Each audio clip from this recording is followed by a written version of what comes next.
Hi, I'm Dr. Sharon Obadia. I'm a general internist and director of faculty development at A.T. Still University School of Osteopathic Medicine in Arizona. We are on video number 8, and we're talking about providing SOAP note feedback to medical students. So when a student is on your service, a clerkship or a clinic month with you, and they have an opportunity to write a note about a patient, I want to strongly encourage you to let them write that note, even if you have not invited them on the EHR.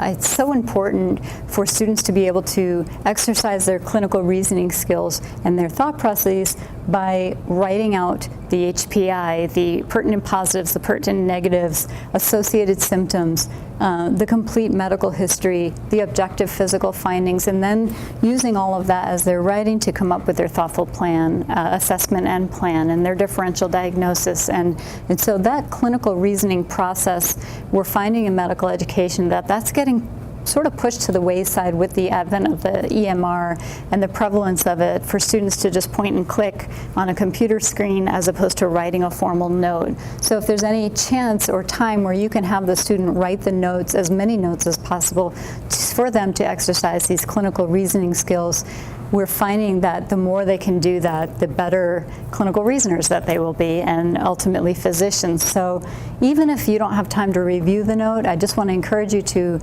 ask your students to write their notes and do that clinical reasoning process. So this is one of our SOAP note scoring rubrics that we use to grade SOAP notes of medical students at ATSU SOMA.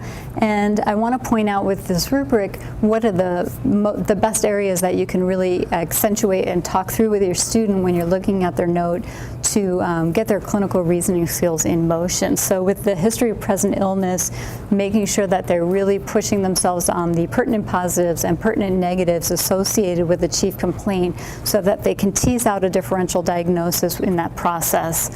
Also with past medical history, not only the diagnoses that the patient has with the age of diagnosis or the date of diagnosis, but also anything in the past medical history that might specifically be related to that chief complaint, such as injuries, hospitalizations, immunizations, OBGYN history, psychiatric history. So pushing the student to think about those things as well in the past medical history. And then again, under social history, social history, making sure that they hit all the headings under social history that may be important here.